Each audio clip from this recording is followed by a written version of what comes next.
Hi guys, welcome to my channel. My name is Rebecca and I'm a Muslim convert of over 10 years. Today I'm going to be talking about my revert struggles over the years and how I overcame them.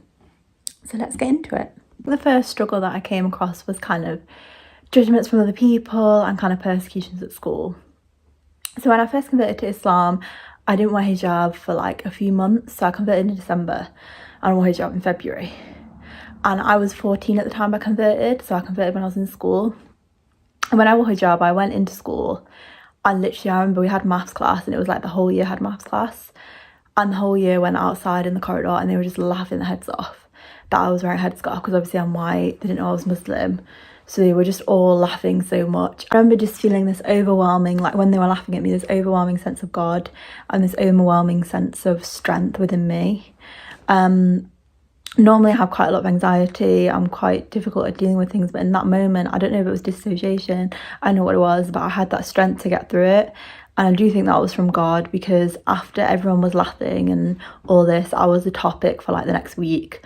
Like everyone was just saying, oh, she's an attention seeker, she's this, she's that, and everyone was just talking about, like, even the teachers came to me and were like, you know, we've had reports that people are saying all these things about you, people are worried, which was nice that some people were worried, but yeah, it was just a really difficult time and everyone was calling me a weirdo, everyone was calling me this, everyone was calling me that, and I just felt this overwhelming strength within me, which is what allowed me to get through it. It was like a strength from God. After that, like I had friends at school. I didn't have loads of friends, but I had a couple of friends and like I just lost them. Like they didn't want to be friends anymore. So I was kind of left on my own. Everyone calling me a weirdo, wearing hijab. And it wasn't until like a few months later that I started making friends again. But it was kind of like I'd have lunchtime and they would have a club. And then I would go and do my prayers by myself. So I spent most lunchtimes doing prayers by myself rather than spending time with other people, which was good for me because I wanted to do my prayers. But yeah, it was kind of lonely. I moved away from that school and I went to a school where people were more understanding. So I went there from about year 8, 9 to about year 11.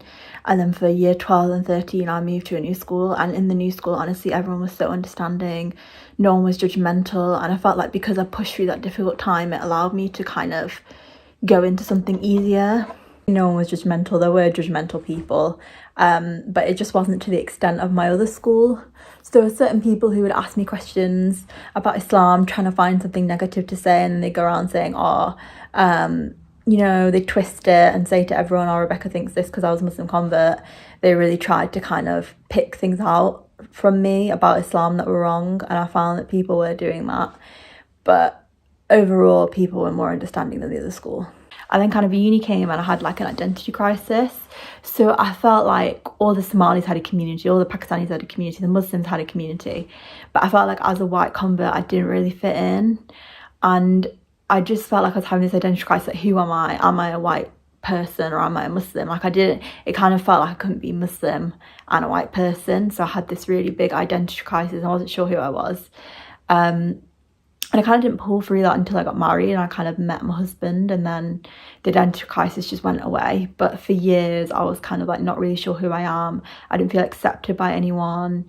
And it was just a really confusing time to try and get that sense of who you are, because I feel like when you're growing up and you're at uni, like you're discovering yourself, you're finding out who you are, and when you've got such a identity that very few people have, it can become quite hard to have that sense of who you are. If there's any advice I would give to a Muslim convert who's kind of struggling with an identity crisis or persecution, is just be patient.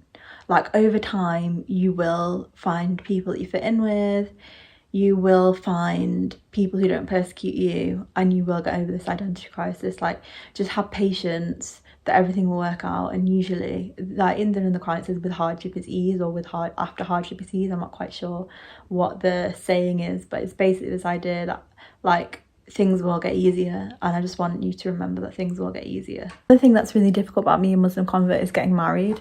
So I didn't have like, you know, like how you have a male relative who's supposed to like be your guardian and things like that. I didn't have a guardian.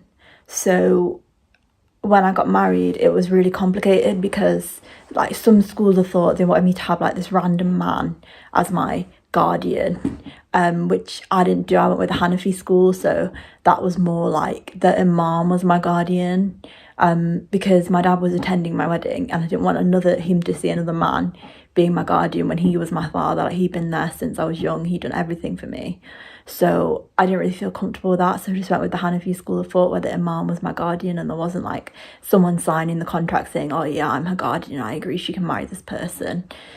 So it was just better for me that way. And obviously I know people have different points of view, and some people would say like, you need this man as your guardian, and I'm probably coming across quite like judgmental, but that was just what worked for me, like having that imam as my guardian as opposed to another man just worked better for me. So there's no judgment if you had another man as your guardian or whatever, this is just what worked for me. But another thing that's kind of really difficult being a Muslim convert is learning to pray. So I would say for about 10 years after my reversion, I read the same 3 surahs of the Quran when I was praying. So I think there were 4 actually. So it was Fatiha, Falaq, Nas, Ikhlas. I think I'm saying that wrong. Like, even today my Arabic's really bad, but it was really hard to learn to pray. Like, I learned the steps from a book, and then at first I was praying in English, which I know you're not meant to do, but I just couldn't get my head around the Arabic, so I prayed in English. And then after some time I started Arabic lessons, and that's when I kind of learned the Quran and how to pray. But I actually didn't really learn the bit where you're sat down and you're saying some stuff in your head when you're sat down in the prayer. I learned that from a book, so I didn't really know how to say it properly, and it wasn't until I spoke to my husband and my husband was like, you know, you're not really saying it right, this is how you say it, that I actually learned how to say it. And that wasn't until about 9 years after I converted that I actually learned to say it properly. So learning to pray is very difficult, and I would say even 11 years later, like, I still need to get that foundation in prayer. Like, my prayer's not perfect in terms of pronunciation. Like, I do pray 5 times a day and I do try my best with it, but I would say my Arabic's not the best in terms of pronunciation, but it is, I'm still saying it, if you know what I mean.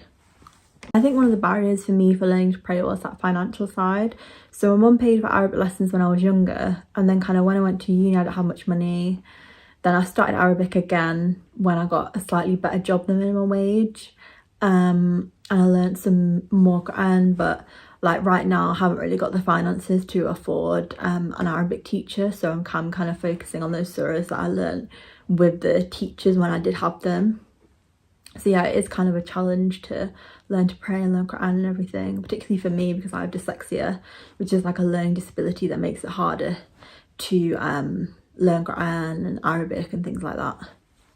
And another thing I think is really difficult about being a Muslim convert is certain people won't accept that you're a Muslim. So they'll say, oh, Muslims are just brown, or Muslims are just born Muslims. So you'll find certain people within the Muslim community won't accept you.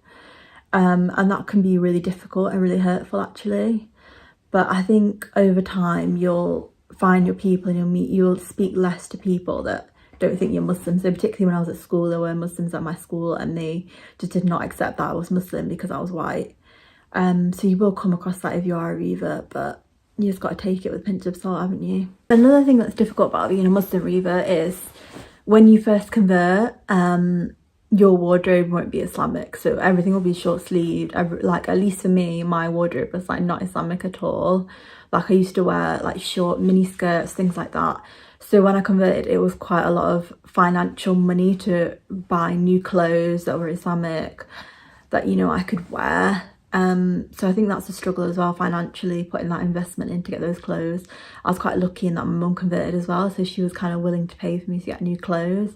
But I think if I had been 14, I had converted and I didn't have any family that were Muslim, I don't think I could have worn hijab because I wouldn't have the money to buy the modest clothes to wear hijab. I hope this video has been remotely helpful, particularly if you are a Muslim convert, just to know to be patient, to wait things out, and things will get better.